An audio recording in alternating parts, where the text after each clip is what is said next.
Hello there, welcome to the Man Up Podcast, episode 11. Firstly, I'm going to do what I tend to do a lot, is apologise.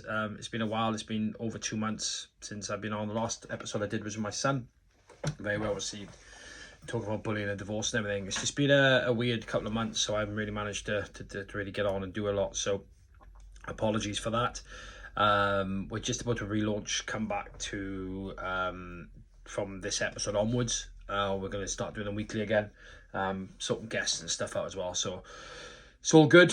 Wanted to jump on today, especially though because World Mental Health Day, and it's a massive focus for me is mental health and making sure that we talk about it a lot. You're not on your own, there's people around you, and how we manage with it. So mental health is one of those things that are really tough. I've had a lot going on myself lately, which is part of the reason I'm really posted. But you need to reach out to those people that well, not even the ones that suffer from mental health, but the ones that you may not know suffer with it, but may suffer with it in silence. Because mental health is a thing that we don't talk about enough, even though we talk about it a lot. About how some people sometimes suffer, and we don't understand the circumstances in their heads or the way they live or anything else either. So it's a great that we have a World Mental Health Day, and we push it and everything else, but it should be a daily thing. And even the toughest, strongest people I know, sometimes, and it might not be mental health, it could be just feeling, like I've described in the past, feeling down, feeling dark, not really knowing where to turn to, not really knowing what I can do to snap myself out of it, and everybody else is like that as well. So trying to encourage you to reach out to that person that you think's maybe a bit quiet and you don't know why. Don't give up on that person that maybe it's been a bit snappy or a bit narky with you lately. Don't worry about the person. Don't worry about asking the people for help. It's tough, and you don't know what the other person's going through until it's out there.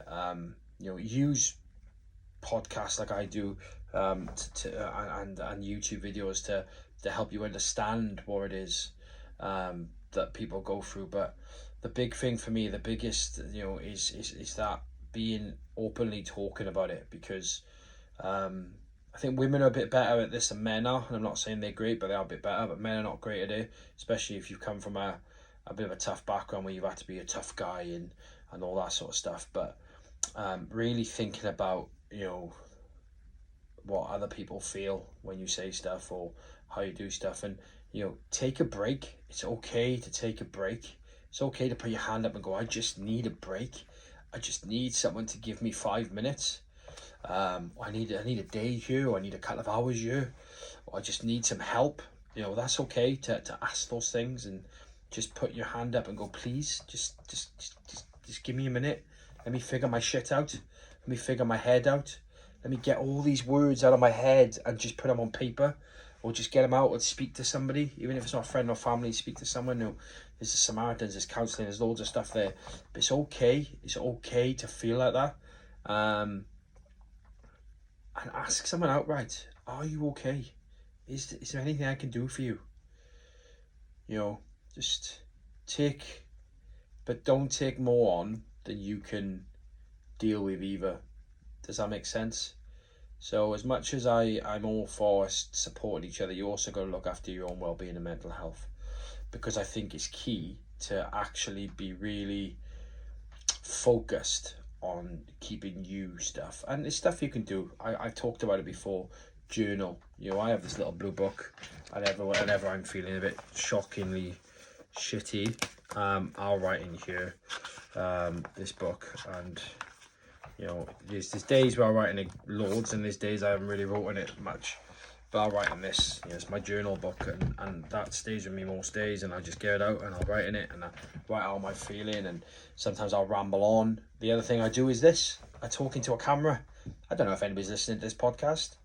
I don't know if anybody actually cares about what I say, and I don't do it for that. I do it because it gets the stuff out of my head.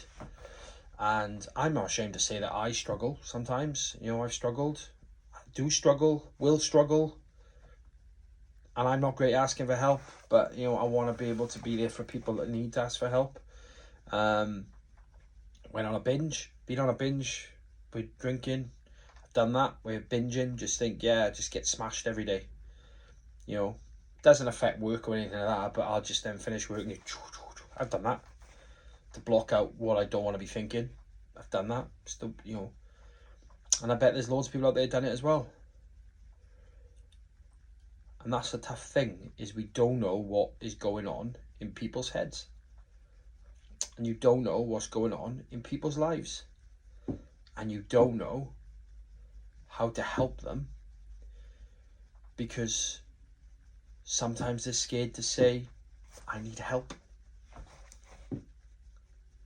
And I can preach all day long, write in a journal, exercise, lay off the alcohol, meditate. And I do those things. Do I do them consistently at the moment? Probably not. My biggest thing for me is when I'm feeling shitty, I throw myself into work. So my 60-hour week becomes an 80, 90-hour week. But that's how I cope. That's how some of you cope. Push people away from me that I'm close to. Drink too much when I'm feeling shitty. But my head doesn't want to listen anymore. I just get drunk. What do you guys do? How do you guys cope? And then one day I'll go, that's enough. I'll snap out of it. And I'll go back to doing the things I do. I'll go back to training every day. I won't drink for months on end. Because I'm not, I've never had a drink problem, but drink helps, of course it does. I'll journal. I'll try and do my work-life balance, which never a good thing even. But I enjoy working 60 hours a week. That's something that, it's not I work more if I'm feeling shitty, but 60-hour week for me is great. I've got multiple things going on. Holiday park, podcast, entertainment, security. I like juggling. I should have been a bloody clown juggling. But that's not how everybody else should cope. And I think sometimes you guys need to look at how you cope. Do you need a break? Do you need to take some time out? Do you need to just get away from some stuff? Do you just need to just get away from things? It's okay. It's okay to say I need a day off. I need today off. And any good employer will sit down and they will listen to what you want to say. Having that support network around you is key. Friends, family, employer. And I always say to every single person in my team, my door is open. And I mean, my door is open if you want to come and speak to me about anything. And do you know what? I've had incidents where I've said to people, do you know what? Forget about work. Forget about the noise. Forget about all that noise of work, bills, payment, targets, and just let's talk about you. What's important in your life? And what does it do for you to be able to be the best version of you and get yourself well if you're not feeling well? And that's all that matters. And it's tough sometimes to take responsibility on. And I take responsibility on for every single person that I employ. They are my responsibility. I take responsibility for everyone in my family. They are my responsibility. And that's a lot of weight to carry on your shoulders. But that's my choice. But do I struggle with it sometimes? Yeah, of course I do. Fucking right I do. Do you guys struggle with it? How do you offload it? It's a two-way street. I'll tell you what I do, you tell me what you do, because you might be doing something better than me.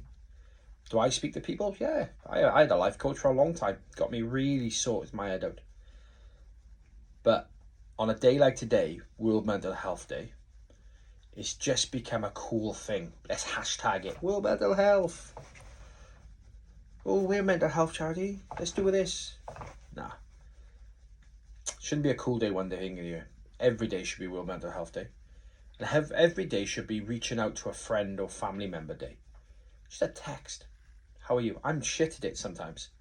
I think I message my mother every day sometimes, and sometimes I can leave it a week and I don't realise. See my friends and family. Apart from my kids, I speak to my kids every day. But how do we all get wrapped up in our lives sometimes. We forget about the other people that are out there that probably need us a little bit more. And people forget about you. They forget that, you're this big, strong person. You're the one that really, really is there for everybody. You know, you lead, you manage, you smash things. You're the man. You can do it. You're the woman. You're that strong. And sometimes, I know you guys out there, you'll sit in the dark. You'll sit in your bedroom. You'll sit in your car. And you'll go, wow, that was tough. How am I going to do that again tomorrow? But you'll do it in silence. Because you don't think that you can do it with anywhere else. I'm telling you now, you guys are awesome.